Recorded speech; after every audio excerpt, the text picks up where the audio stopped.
बिस्मिल्लाहिर्रहमानिर्रहीम अस्सलाम वालेकुम। इस वीडियो में हम बात करेंगे यूएस प्रेसिडेंशियल इलेक्शन के बारे में। जो पूरा एक प्रोसेस रहता है यूएसए में, जो प्रेसिडेंशियल इलेक्शन होता है हर 4 साल के बाद यूनाइटेड स्टेट्स ऑफ अमेरिका में प्रेसिडेंशियल इलेक्शन होता है। ये एक डिफरेंट प्रोसेस होता है, एक टिपिकल प्रोसेस है इलेक्शंस का, इसलिए ये समझना ज़रूरी है क्योंकि बहुत सारे लोगों को ये समझ में नहीं आता है कि किस तरह एग्जैक्टली ये प्रोसेस फॉलो किया जाता है।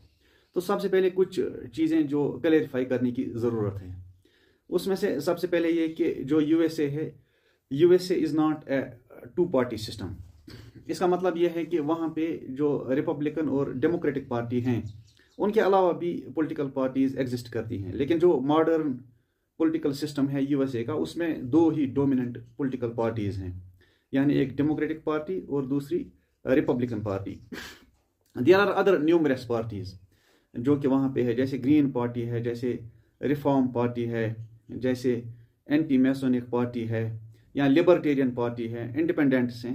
तो ये बहुत सारी पार्टीज भी वहाँ मौजूद हैं, लेकिन जो डोमिनेंट पार्टीज हैं वो 2 ही हैं, यानी डेमोक्रेटिक पार्टी और रिपब्लिकन पार्टी। लिहाजा हम ये एज्यूम करते हैं कि ये एक 2 पार्टी सिस्टम है, लेकिन इन प्रिंसिपल ऐसा नहीं है। दूसरी बात यह है कि जो यूएसए का जो प्रेसिडेंशियल इलेक्शन होता है, उसमें जो प्रेसिडेंशियल रेस होती है, दोनों जो डोमिनेंट पॉलिटिकल पार्टीज हैं, डेमोक्रेटिक पार्टी और रिपब्लिकन पार्टी, उसमें कैंडिडेचर के लिए या टिकट हासिल करने के लिए जो एक पॉलिटिकल पार्टी में एक प्रोसेस फॉलो किया जाता है, उसमें कुछ टर्म्स हम इस्तेमाल करते हैं, उनको भी समझने की ज़रूरत है, तभी हमें इलेक्शन का प्रोसेस समझ आएगा।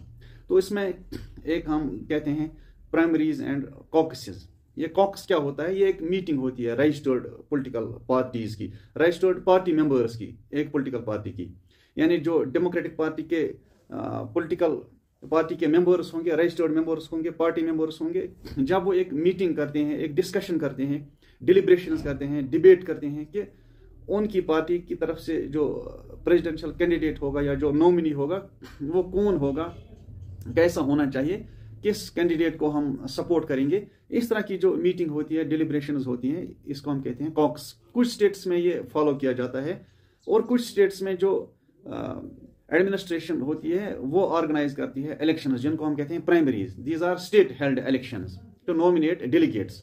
कॉक्सेस में भी at the end of the deliberations एक तय किया जाता है कि किस कैंडिडेट को सपोर्ट करना है, या जो बेस्ट प्रेसिडेंशियल नॉमिनी है वो कौन होगा। आयोवा से शुरू होता है, लेकिन जो प्राइमरीज होते हैं they are state held elections, जिसमें डेलीगेट्स को नॉमिनेट किया जाता है। वहां भी डेलीगेट्स को नॉमिनेट किया जाता है, यहां भी डेलीगेट्स को नॉमिनेट किया जाता है। तो जो ये डेलीगेट्स होते हैं, उसके बाद जो पार्टी का नेशनल कन्वेंशन होता है, वहां पे इनका एक अहम रोल रहता है। जो डेलीगेट्स होते हैं, यानी जो डेलीगेट्स होते हैं, they are people designated by the state to nominate presidential candidate after a primary और ए कॉक्स। जैसे मैंने कहा, कुछ स्टेट्स में कॉक्सेस होते हैं, प्राइमरीज होते हैं, कुछ स्टेट्स में दोनों को फॉलो किया जाता है, यानी कॉक्स भी और कॉक्सेस भी और प्राइमरीज भी।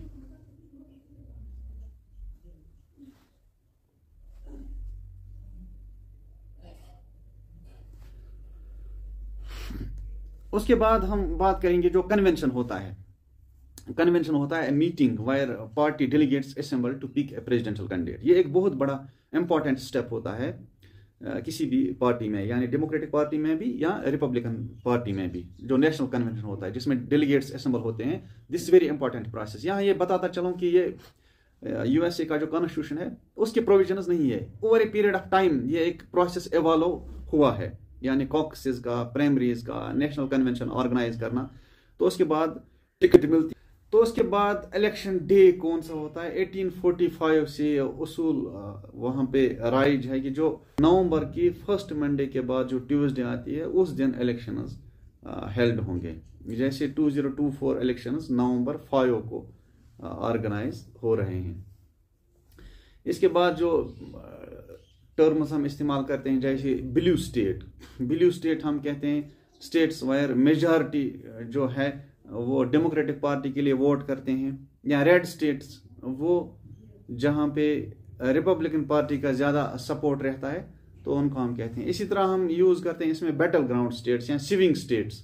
ये ऐसी बड़ी स्टेट्स हैं जहाँ पे हम कहते हैं कि बहुत ही नैरो मार्जिन रहता है जो सपोर्ट बेस है डेमोक्रेटिक पार्टी और रिपब्लिकन पार्टी दोनों राइवल्स का, and it is very difficult to predict कि एग्जैक्टली कौन सी पार्टी वहाँ डोमिनेट करेगी। तो उनको हम कहते हैं बैटल ग्राउंड स्टेट्स या स्विंग स्टेट्स भी हम उन्हें कहते हैं। जैसे इसमें फ्लोरिडा है, ओहायो है या पेंसिल्वेनिया है। इसी तरह हम कहते हैं बेलवेदर स्टेट्स, जो कि उस तरफ जाते हैं जिस तरफ जनरली क्या होता है कि जो प्रेसिडेंशियल कैंडिडेट होता है वो वहाँ से इलेक्ट होता है। 1960 के बाद ये देखा गया है जो बेलवेदर स्टेट्स हैं, जैसे ओहायो है, तो ओहायो जो जीतेगा generally it has been seen कि वहाँ वो जीतते हैं। और उसके बाद एक इम्पॉर्टेंट चीज़ समझने की ज़रूरत है, difference between Congress and electoral college. बाकी जो प्रेसिडेंशियल इलेक्शंस होते हैं अराउंड द वर्ल्ड, जैसे इंडिया में या बाकी जहाँ भी इलेक्टोरल कॉलेज बनता है, हाउ इट इज़ डिफरेंट कि यूएसए का जो इलेक्टोरल कॉलेज है इट कंसिस्ट ऑफ इलेक्टोर्स। जो इलेक्टोर्स हर एक स्टेट को मिलते हैं as per it is size या पॉपुलेशन। फॉर एग्जांपल कैलिफोर्निया के 55 इलेक्टोरल वोट्स हैं क्योंकि वहाँ पॉपुलेशन ज़्यादा है। लेकिन जो कांग्रेस है, कांग्रेस सिंपली जो बाई कैमरल लेजिस्लेचर है वहाँ पे हाउस ऑफ रिप्रेजेंटेटिव्स और सेनेट, उसके जो मेंबर्स हैं वो ये नहीं है इलेक्टोरल कॉलेज, वो कंसिस्ट नहीं करते हैं, बल्कि एज आई सेड जो इलेक्टोरल कॉलेज है उसमें होते हैं certain number of electors based on the size of the state, यानी जिनको लोगों ने इलेक्ट किया होता है, जिनको पॉपुलर वोट से इलेक्ट किया जाता है, और उसके बाद वो इलेक्टोरल कॉलेज बनाते हैं। फिर वो इलेक्टोरल कॉलेज प्रेसिडेंट और वाइस प्रेसिडेंट को इलेक्ट करता है। यानी ये एक डिफरेंट है, जो कांग्रेस है, कांग्रेस से इलेक्टोरल कॉलेज डिफरेंट है। तो इलेक्टोरल कॉलेज में 540 वोट्स होते हैं, 538 वोट्स होते हैं। तो 538 में से जो 270 वोट सिक्योर करता है वो प्रेसिडेंट बनता है यूएसए का। और यहाँ ये समझना भी जरूरी है कि समटाइम्स जो पॉपुलर वोट होता है वो लूजिंग कैंडिडेट का ज्यादा होता है, क्योंकि जो इलेक्टोर्स होते हैं समटाइम्स वो अपनी पार्टी से हटकर, यानी अगर रिपब्लिकन पार्टी के इलेक्टोर्स हैं या डेमोक्रेटिक पार्टी के इलेक्टोर्स हैं, वो दूसरी पार्टी को, वो दूसरे कैंडिडेट को वोट दे सकते हैं। तो उसका कॉन्सिक्वेंस क्या निकलता है, उसका नतीजा ये निकलता है कि जो पॉपुलर वोट होता है वो किसी कैंडिडेट के साथ ज्यादा होता है, लेकिन इलेक्टोर्स उसको कम मिलते हैं, वो कम स्टेट्स जीतता है, तो इवेंचुअली वो प्रेसिडेंट नहीं बनता है, जैसे 2016 में भी हुआ था। तो जो प्रेसिडेंशियल इलेक्शन का जो प्रोसेस होता है ये 1 year before the election start होता है। जो मेन पॉलिटिकल पार्टीज हैं जैसे डेमोक्रेटिक पार्टी और रिपब्लिकन पार्टी हैं, ये करते हैं अपनी campaign start 1 year before. They go around the country, tour करते हैं पूरी कंट्री का, और दे रैली फॉर द सपोर्ट, कोशिश करते हैं लोगों को अपनी तरफ माइल करने की, अपनी कैंपेन, फंड रेजिंग वगैरह सारी चीज़ें।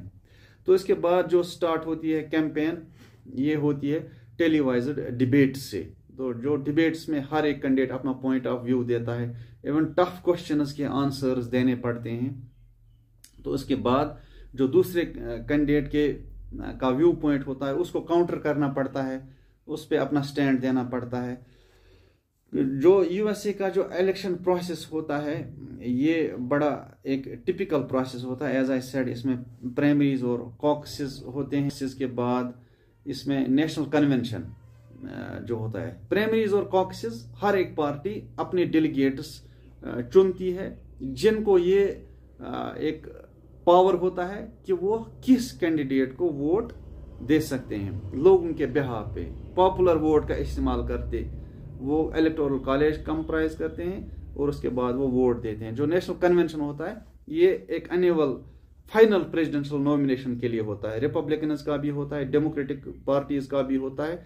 तो इसमें जो प्रेसिडेंशियल कैंडिडेट है वो अपना रनिंग मेट चूज करता है। एक ही टिकट मिलती है प्रेसिडेंशियल और वाइस प्रेसिडेंशियल कैंडिडेट के लिए। तो ये दूसरा स्टेप है, कॉकसेस और प्राइमरीज के बाद नेशनल कन्वेंशन। तो नेशनल कन्वेंशन के बाद जो तीसरा स्टेप होता है ये जनरल इलेक्शंस का होता है। हर एक स्टेट में अक्रॉस द कंट्री जो लोग होते हैं they cast their votes. They are actually voting for a group of people called electors. यानी वो प्रेसिडेंशियल कैंडिडेट को वोट नहीं देते हैं, जो आम लोग होते हैं. They are casting their votes in favor of the electors, except in the states of Miami and Nevada, जहाँ पे ये सिस्टम मियामी एंड निब्रास्का, वहाँ पे ये सिस्टम फॉलो नहीं किया जाता है. तो यहाँ ये समझना जरूरी है कि जिस स्टेट में जिस कैंडिडेट को ज्यादा इलेक्टोर्स मिलते हैं, वो स्टेट उस कैंडिडेट को मिलती है, वहाँ के सारे इलेक्टोर्स उस कैंडिडेट को मिलते हैं. तो यानी द प्रेसिडेंशियल नॉमिनी जो सबसे ज्यादा इलेक्टोर्स या इलेक्टोरल वोट्स जीतता है, becomes the president of the United states eventually. तो जो इलेक्टोरल कॉलेज होता है उसमें एज आई सेड इलेक्टोर्स होते हैं या रिप्रेजेंटेटिव्स होते हैं जो लोगों ने चुने हुए होते हैं in proportion to the proportional representation. यहाँ स्टेट्स की जो पॉपुलेशन होती है उस हिसाब से उनको चुना जाता है. यहाँ एक बात और समझने की जरूरत है कि जो यूएसए का जो प्रेसिडेंशियल कैंडिडेट होता है उसकी जो एलिजिबिलिटी क्या है. आर्टिकल 2 के हिसाब से उसकी एज 35 इयर्स होनी चाहिए, वो नेचुरलाइज्ड सिटीजन होना चाहिए यूएसए का, और 14 इयर्स से वो वहाँ पे रिहाइश पजीर होना चाहिए. तो बड़ा सिंपल, इतना कॉम्प्लिकेटेड नहीं है. तो उसके बाद जो इलेक्शन कैलेंडर होता है ये भी एक बार अगर हम देखेंगे, फॉर एग्जांपल अगर हम इलेक्शन 2024 की बात करते हैं तो लेट 2022 यानी 2022 और 23 में जो कैंडिडेट्स होते हैं ये अनाउंस करते हैं their intention to run for the post या कैंडिडेसी. तो उसके बाद जून 2023 से लेकर जून 2023 से लेकर जनवरी 2024 तक प्राइमरीज और कॉकसेस ऑर्गेनाइज हुए. 2024 इलेक्शन की मैं बात कर रहा हूं. उसके बाद लेट मई से लेकर जून 2022 तक प्राइमरीज और कॉकसेस कंक्लूड हुए. उसके बाद सितंबर और अक्टूबर में प्रेसिडेंशियल इलेक्शन डिबेट्स, जिनके बारे में हमने पहले ही बात की. उसके बाद नवंबर 5, 2024 को यूएसए के प्रेसिडेंशियल इलेक्शंस ऑर्गेनाइज हुए, यानी इलेक्शन डे था नवंबर 5. उसके बाद दिसंबर 17 जब आएगा तो जो इलेक्टोर्स हैं they will cast their electoral votes, और जनवरी 6 को जो 2025 का जनवरी 6 जो होगा, Congress count and certify the electoral votes. और जो 20th अमेंडमेंट है यूएसए कॉन्स्टिट्यूशन के हिसाब से, तो 20 जनवरी को जो प्रेसिडेंट होगा ही विल, उसकी जो टर्म है वो स्टार्ट होगी, यानी he will assume his office. तो दिस इज ऑल अबाउट